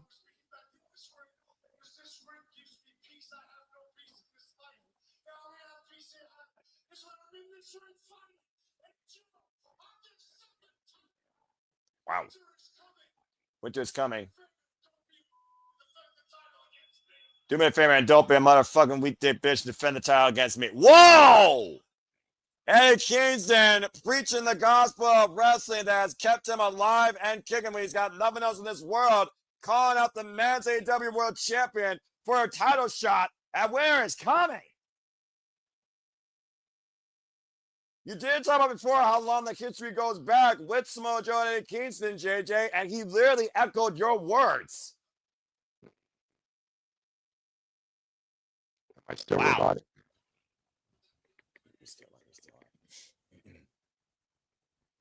And of course, this Thanksgiving edition of AEW Collision, of course, continues here. Check. But right now, let's hear from the former Ring of Honor Women's Television Champion, Red Velvet. Check. Can you hear me?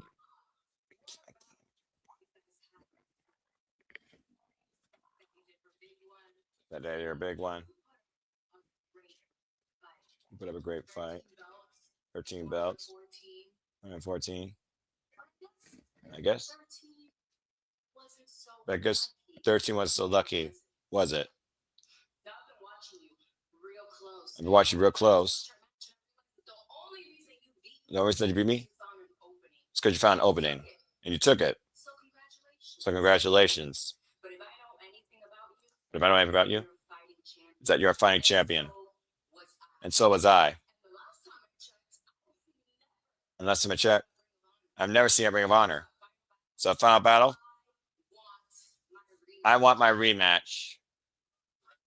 Red Velvet calling out the brand new Ring of Honor Women's World Television Champion for her rematch at Final Battle. It is official. Mercedes Moné will defend the gold she took from Red Velvet. These two are going to stir it up again at Ring of Honor Final Battle next week Friday from GalaxyCon. And Silicon tonight, our main event as Kenosi Takeshita goes one-on-one with Roderick Strong in the Continental Classic for the Blue League. But coming up next, Thekla gets toxic with Ty Mello. The women fight when we come back to AEW Collision Thanksgiving. Fuck television.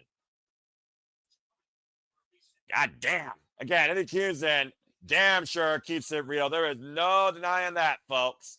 Again, let's go ahead and see what y'all say real quick. I'm grateful for my family, my friends, professional wrestling and wrestling fans. Respect. Again, Eddie Kingston literally says he eats, sleeps, lives, and breathes professional wrestling. He has nothing else to live for. He wakes every day because he doesn't know what's going on in the head. He lives for this to inspire those young folks that are in that audience to one day proceed to be in the business like he is, and calling out Samoa Joe not being the teacher that Hook needs, setting him down the wrong path, but wants you to prove how real he is, calling him out for a world championship match at Winter is Coming. Dang.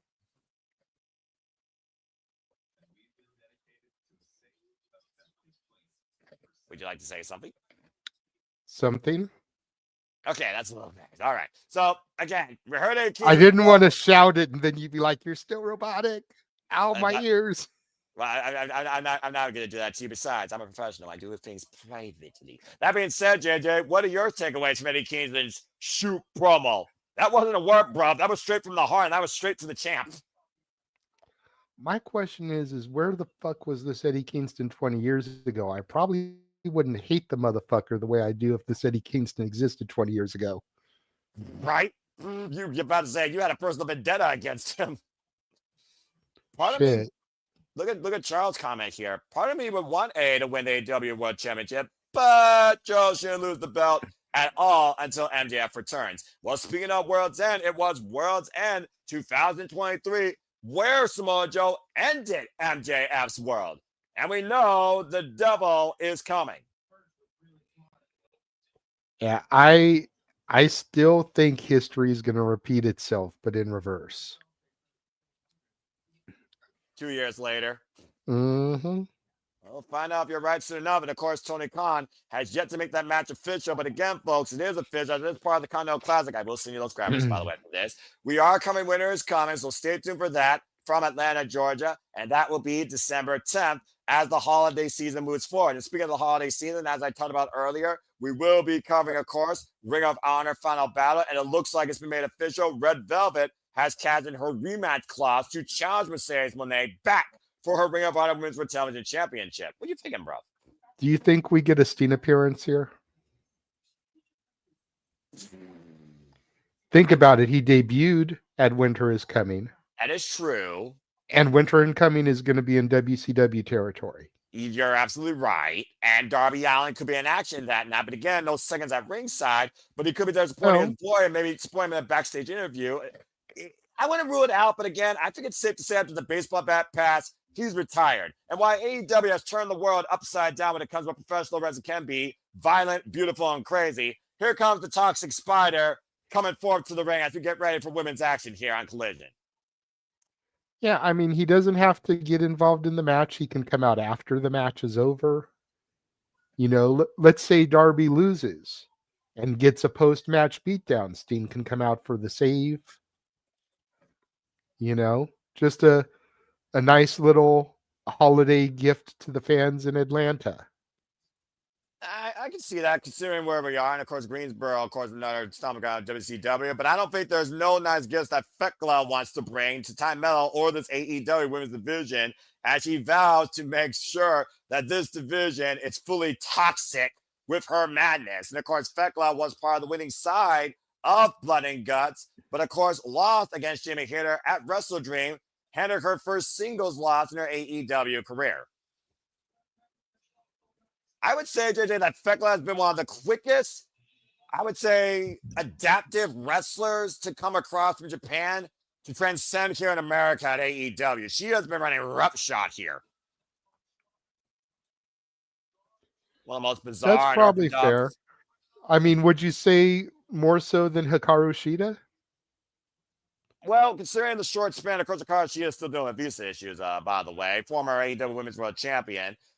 I would say Hikaru though, had more time to grow, but I would say yes, because considering Fickle's only been involved here since May, as Tymelo's back here.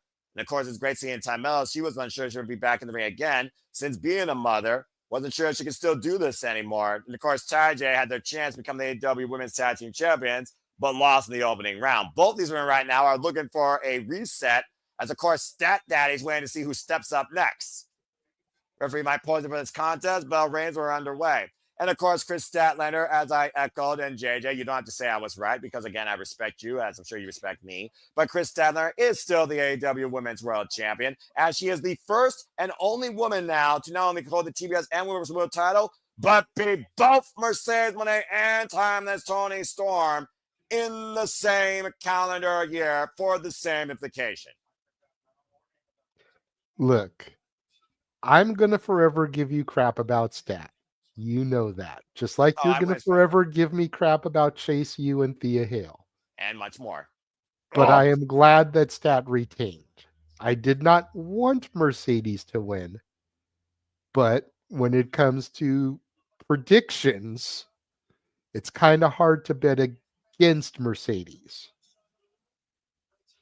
And right now, Time Mello trying to strike it rich, possibly with a New Year's resolution towards the AEW Women's World Championship that she hasn't, of course, challenged for since Undertaker DMD at Full Gear a few years ago.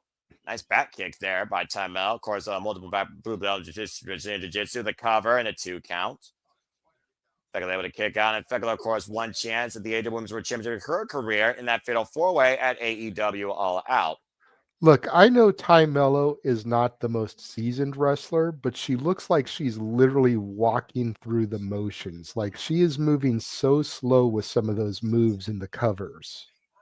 Yeah, I'm about to say deep grip here right now and literally grounding the Toxic Spider. And again, I think Tymelo is also just trying to figure out what do you do next. You think about how Tymelo and Anna Jay, they had this goal. They had this mission. They wanted to become the inaugural women's tag team champions. They were the first women's team of AEW, and they lost the opening round. So I know Tymelo is not in the right mindset here. You kind of can tell in her entrance. She's trying to pretty much just brush it off. All I could tell by her entrance was that the cameraman likes shooting her from behind. Fekla right now, spilling Tymelo on the entrance way. Of course, Fekla, like I said, only one singles loss in her young AEW career. Might pose the employing both to get back inside the ring here. I'm not sure if countout would actually mean anything to these two ladies. A snap German on the entrance. Big suplex there by the Toxic Spider. Former, of course, Goddess of Stardom Tag Team Champion, SWA Undisputed Champion for the Wonder Ring Star promotion. Is Fekla about to inject venom into Tymelo's veins? Stay tuned for television. It's got a commercial break. It's also one of those things where I'm just looking at the women's division and Chris Statler talking about we either look at the past, stay in the present, or we shoot towards the future. The future is wide open now for Chris Statlander to lead this division and push herself and it to new limits. Again, she beat pretty much what people would call, you included, I'm sure, the marquees, the headliners of the women's division. Now it's a whole open world bucket. She's challenged anybody from any company to step forward to her. And I already got a big list between Pro Wrestling Eve and AEW. Might I add, she is still the Pro Wrestling Eve International Champion, successfully retaining that in a fatal 4-way. Shout out to David, Dan, and Amanda, of course, for all the work they do with the Pro Wrestling Eve promotion. Gotta cover that at some point here. I love that shit. Anyway, but what do you think about Fekla? Talk about Tymel. What do you think Fekla right now mindset is technically? Because the Triangle of Madness eliminated from the AEW Women's Tag Team Championship tournament, and Fekla, Sky Blue, and Julia Hart right now are looking at the outside when it comes to any sort of championship contendency here. So what do you think Fekla is trying to do here? I think Fekla is trying to reestablish the Triangle of Terror here. You know, her stable mates took the L. She's got to prove that they're still a dominant force here. That's why they gave her Tymelo. Yeah, you know, Tymelo is expendable, unfortunately. Ouch, JJ. Ouch. I'm not trying to be mean, but a victory over Tymelo honestly does nothing for Thekla. except proving that she can still be a dominant force. And what if Carmella gets a surprise upset roll-up? If Yes, if. Then that's a big deal for them. But it does Thekla no advantages to beat her, just to cripple her. Well, maybe that's what Thekla wants to do. You send a message. Maybe you don't beat your opponent. Maybe you try and injure them. You figure out the wars that her and Queen Amanada had in their trios of singles matches, and Queen Amanada is still out injured. The reason that, of course, she wasn't involved in Blood and Guts was because of what happened to her during those wars with Thekla. That didn't add to the exaggerated neck and shoulder injuries she's been dealing with the duration of this year. And yes, of course, as we say here at Simone Studios, fuck television for life. And also, might I add to JJ's point, the Triangle Madness, all 3 members right now, critical need of a reset. As, of course, we wait right now for AEW to be back soon on HBO Max, as I got my Bald Ross ASMR drop screen, as always here. This doesn't relax me. It kind of annoys me, but I guess it's better than looking at a commercial. And we're back inside the ring here with Carmella and Thekla. It might be a testament of strong spirits. Big elbow strike by Carmella, clocking Thekla. And, of course, Thekla, she likes getting hit hard. Of course, anyone that's fought in Japan knows what it means to deliver a strong offense. Swinging the mitts right now. Says, come on, bring it! And turning somehow sideways with that stiff shot. But you see what I mean? Like, she barely swung there. And you're, well, Carmella now. Uh-oh, she's squaring up. She said, come on, try me, girl. Ty's going to try now. Oh, shit. Whenever a woman puts her hair into a ponytail, you know it's about to get serious. Well, considering she also has, like I said, a blue belt Brazilian Jiu-Jitsu. I'm going for judokan, I'm about to say. She's got to get serious here. Oh! But the ponytail came right out, so. And she got clocked. That might be a knockout blow, and Thekla might be ready to trap Carmella in her web. There's the death trap. Death trap is cinched in. Carmella might literally be unconscious. And I don't think Carmella's responding, JJ. No. She got knocked down, but will she get up again? Yep. Nearly reversing the pressure of that. Apparently, you'll never keep her down. Grazing blast and a thrust kick follow-up. Not coming right. Uh-oh. And Thekla creating distance. Possibly, potentially looking for that toxic spear. The unorthodox offense of Thekla right now, squaring in on her target. Whoa, man! That's a little jumping knee, the counter, 2 back press, kick out by Thekla. Woof. Sudden impact. You see Carmella right now, almost split ends. Couldn't believe she didn't put Thekla away with that. Gotta stay on the advantage, though. Potts looking for the gut-style pile driver. Shades before my King of Pancras. Marosa. Suki! And she planted her way with the cover. Hook on both legs. No! Great resilience being shown here by Thekla. I thought that was it, personally. Mendoza has put a plethora of men down with that gut-style pile driver. Now Potts looking for the gory into the knee, the tie KO. Thekla, though, stopping on the foot, on the ankle, excuse me. That's one way to break that gory hold. Great escape there. Tying up the hamstring. Nice leg kick there by the Toxic Spider. Oof. Mitchell's escape. Follow up. The Toxic Spear connects. Cutting Carmella in half. And Thekla with the curb stop. Into the cover. Hook of the leg. And Thekla with a Toxic win. Ow. The itis is real, people. KO. Told you. My KO here in a moment. Welcome back, Walter. You just missed Thekla stomping Carmella's face in the AEW logo. No, I'm watching it. I'm a little behind you. I just saw the stop. A hell of a matchup, though, JJ. As both women, like I said before, looking for a reset here. And you see the Sisters of Sin joining Thekla in the ring at the Triangle of Madness, looking to regroup.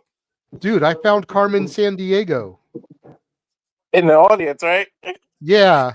Did you see her with the red coat and the red hat? Yeah. Okay, I saw her. see it. Right now, I'm seeing a 3-on-1 beatdown on See her there? Carmella, though. Music is coming. Is that Hater? That's a Hater. That's Jamie Hater, all right. You see her now, Noah? Yes, I see Jamie Hater. No, I mean Carmen Sandiego. Yeah, I see her. She's more visible than Waldo. That's nice. I don't care. Haters in the ring. I'm a hater. And Jamie Hater right now coming to MLJ, but Is she dressed like San Diego for like a Tony Storm thing? I don't know, man. AEW, people can actually show their own personality, unlike other places in the audience, all right? Statins, where's that? Damn fucking right, here comes the AEW World Champion! And of course, Chris Statlander and Jamie Hater are on the same team in Blood and Guts. Jamie Hater, previous challenger, of course, to Chris Statlander, Stat Daddy, where it's at on Saturday night, as the Triangle of Madness has been restrained for now from further assault. Oh, shit. Look what's next. I'm about to say, Time Mellow, though. Game effort. And to Walter's point, we conclude Thanksgiving Collision with all of you, and thank you for tuning in. It is time for our main event as the Continental Classic continues. After this commercial break, it's Kenote the Cash Cow versus Roderick Strong in the Blue Wave for the first time ever one-on-one. It's Kenosha. It's what you do after Thanksgiving dinner. You take a shit up. Oh, for the love of Pete, Walter, you fucking idiot. I'm surrounded by idiots here, folks. That's all right. I'm used to it. Someone has to be the professional on this screen as we get ready for our main event. All I know is Thekla and freaking Triangle Madness versus Chris Statlander, Ty Mello, and Jamie Hater. I'm for it. Trios match. Book it. Book it, Tony Khan. Look, Noah, you have to admit, as professional as you are, if we were all as straight-laced as you, this channel would be dull as hell.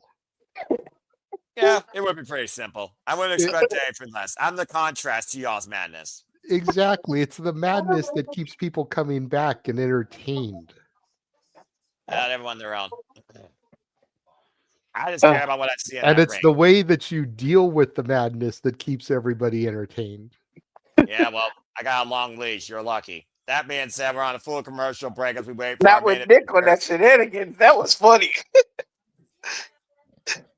Like I said, I have a tolerance level for stupidity, but if you push it, I'm going to let you know, and I don't care if I pull any punches. You don't get artificial with me. You get as real gets. You either deal with it or you fuck off with it. That being said, the Continental Class is about to be ahead. Coming up next here, folks, our main event, first number one matchup. Another the Catch Gun Roderick Strong. First time ever one-on-one, and first time ever both men have been involved in the Continental Classic here. Again, the rules for those that are just now tuning in, what we are doing, we are covering this round of tournament in its entirety. Each match 20 minutes long.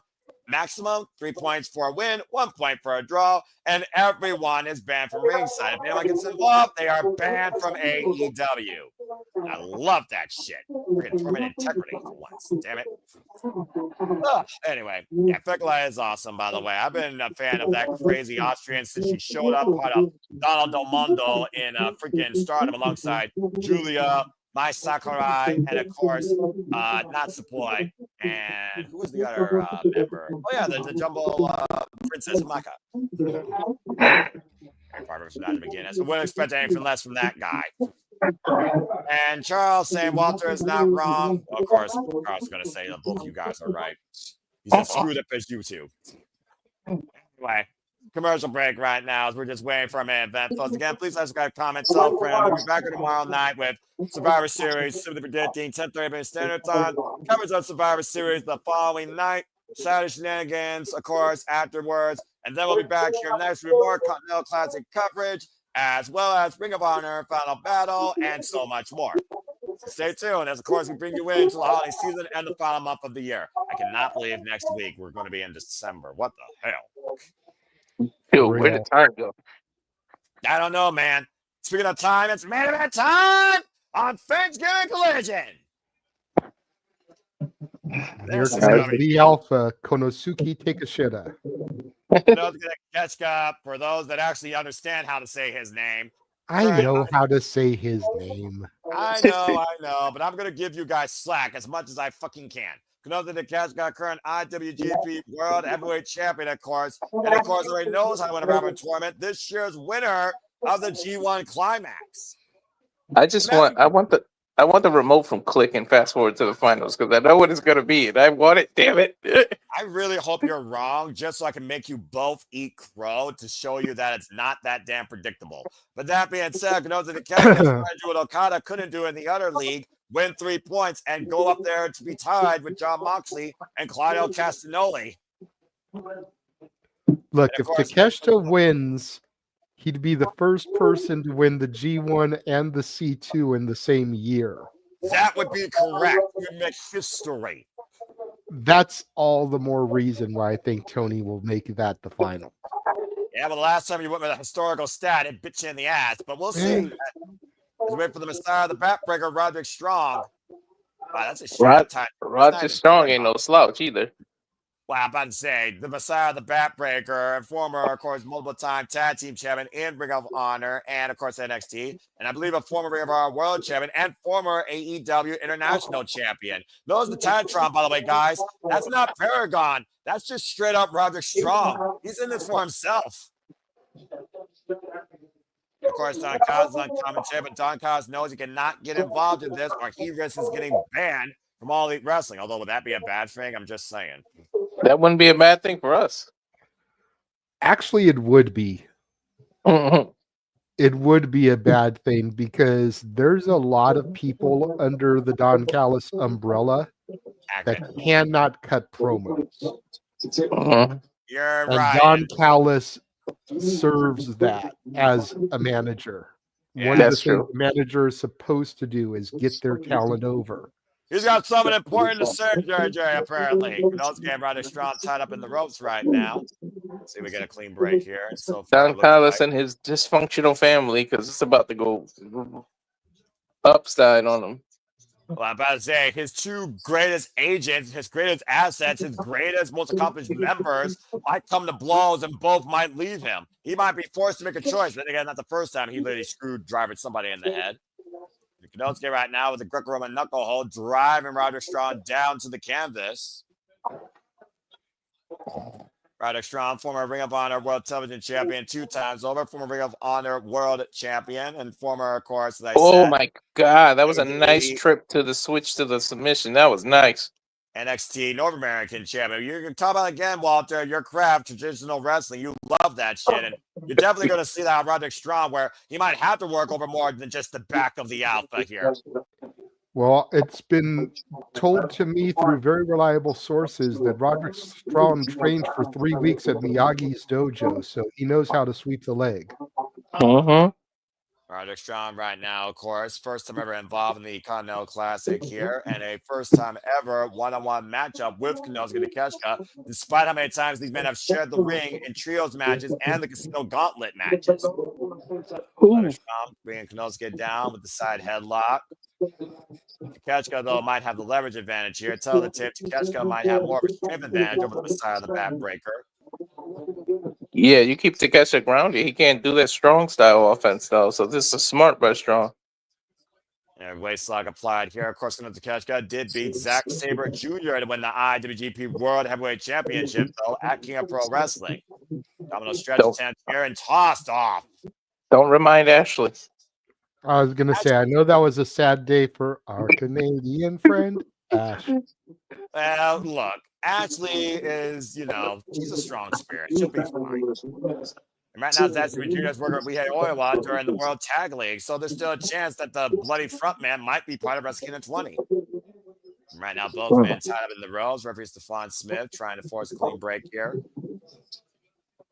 And of course, Kenosuke Takeshita, he wants to make Okada eat crow that he won in his first match. What? Takeshita went flying with that damn clothesline. And now Kenosuke falling in with the forearm smash here. And people consider the one about Collision versus Dynamite. It's the Continental Classic. The fifth round of tournament takes place across both shows. And the Kenosuke Takeshita is in the main event, while Okada was in the opener. It's not where you wrestle, it's the quality you show when you're in there. That's what matters. Exactly, especially in these round-robin tournament situations. I just want a great match. I don't give a damn what the banner on the outside of the ring says. I can give a fuck where you are and where you are on the card and what the banner says. Just give me a great competitive contest when it's supposed to imply that. And the Continental Classic implies that in spades. Roderick Strong right now with the knife edge chop. Both these men, first time ever involved in this tournament. Third annual Continental Classic. First one won by Eddie Kingston. And of course, last year won by Kazuchika Okada. He tried to do an abdominal stretch, but Takesha fell. Well, maybe that works to Roderick Strong's advantage here because he might have more leverage considering he's down towards his level as he just got back elbowed. Okay, favoring the small of his back. And speaking of next week, Continental Classic action, Kazuchika Okada will take on the Bastet Pac, a rematch from Dynasty earlier this year when they fought over the AEW Continental Championship. Ooh, the outside is not safe for Takesha. I'm about to say, nothing out there is safe for wrestling the outside. And Clark Casanova will go one-on-one with Jon Moxley. And Roderick Strong hoisting up Konosuke for that bat drop suplex to the bat breaker on the barricade. And Konosuke reversing though, and the blue thunderbomb on the barricade. Dude, his neck. Damn. Bro, his neck hit that. And I'm hard. That's a commercial spot. And I'm Roderick Strong's chance in this match. We got a commercial break. Fuck television. Good grief. See, so he's not even going to win the match with the Blue Thunder Bomb here. Well, at least the Blue Thunder Bomb was used for actual defense and offense here, JJ. That was nasty. Again, Dude, that was nasty. That was his neck and his back of his head. That was ugh. Gotta say, that was nasty right there. And again, Roderick Strong, you gotta imagine if Kyle O'Reilly wasn't injured, I almost wonder if Kyle O'Reilly would be put in this spot because Kyle O'Reilly wanted to be involved in this year's Continental Classic tournament. And that probably Roderick Strong even more, despite the fact is. And we gotta consider also Roderick Strong's in the same block as Jon Moxley. I'm just saying. As of course, we got a full commercial break here. Again, here is our field. We know again. Those are the catch Roderick Strong debut, Orange Cassidy, Mascarada debut. Crockett's been in every Continental Classic. Jon Moxley's in his second. My Darby Allin, of course, is in his second. Steel My Belly and Kevin Knight are in there first, along with Pac, who's in his first. Kazuchika Okada and Kyle Fletcher are also in their second. The thing about round robin tournaments that I also love, they're a test of endurance because you gotta continually compete to move forward. You gotta continually keep your foot on the gas. You gotta keep racking out wins. But you also gotta avoid being injured. And while it's not like a month-long tournament, it's still pretty darn long here. Well, anyway, again, that's Walter right now dealing with the itis, and JJ is chilling from his Christmas abode. Everyone's had a great Thanksgiving as you all wrap up along with us. And if you're talking about AEW, you're more than happy to be that. But again, give it a chance and just try and enjoy life and enjoy wrestling. You'll live better. I can't wait for the Moxley Claudia. I just want to see if they're gonna shake their hands. What are they gonna do? Like, you notice they've been avoiding. They haven't even talked about it. No, they haven't. I would argue that this could be the first match that goes to a 20-minute draw in this year's tournament. Legit. Yeah, I didn't even think about the time limit draw as an option. It did happen. Jon Moxley's first run, he got 14-0-1 due to a draw in one of his matches. So just saying, it can happen. Don't count it out. Nah. And again, we're on commercials. I don't think I said it, but if I did, I'm going to say it again because still, fuck television. Because right now I want to see what the fuck's going on here. Roderick Strong and Knossi Takeshita. And again, Don Counts has to be aware. He's got to make a decision at some point. Someone's going to get screwdrivered in the head. You know? On the line here. I'm back. Yep, and I'm back too. As we're back with Reverend Stefan Smith, our main event in the Blue League for the Continental Classic. Knossi Takeshita versus Roderick Strong off the ropes. Drop kick. And neither man wants to begin this tournament on a goose egg. Damn, that was an Okada-esque drop kick.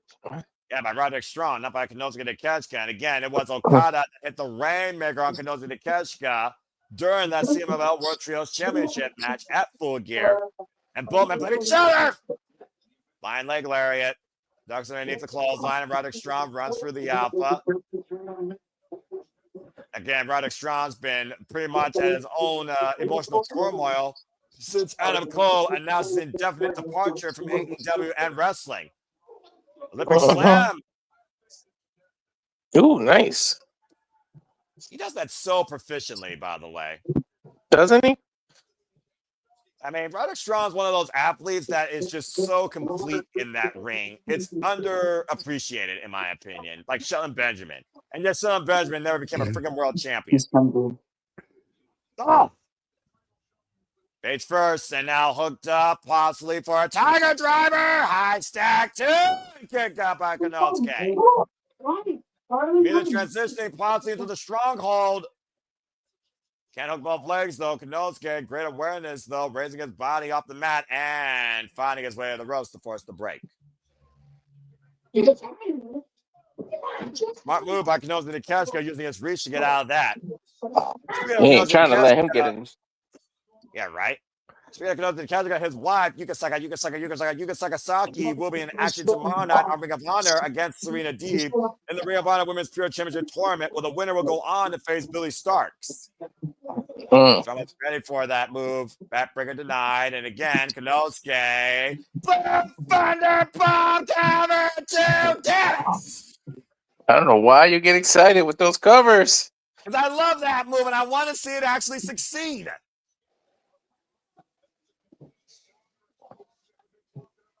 AEW transferring out here in Nashville, Tennessee. I almost really wonder, though, when the blue thunder bomb actually is connected by your opponent, how hard is it on the person that delivers it, considering they're falling flat on their tailbone? You can also get the catch got free in the small of his spine, JJ. Yep. Roderick strong right now. Slow to get back to his feet. Knows to get drive and the boot from Roderick in the corner. That range of the former champion, 5-time KOD champion, DDT Pro. What is he doing? A front suplex, superplex? Well, he could be going for also that Falcon arrow, the Raging Fire. He might be looking for an avalanche variation of it. He ain't going to find it after that knee. Or a brainbuster. That knee to the top of the head, though. Send Roderick strong for certain disaster. And a common Garry catching Konosuke Takeshita on the shoulder. Right now, Takeshita staggered for the moment, perched on the top rope, and Roderick Strong. Is he going for an avalanche sidewalk slam? No, remember what he did at Orange Cassidy at Revolution last year? That Chicago skyline backbreaker on the turnbuckles? Yeah. Oh, God!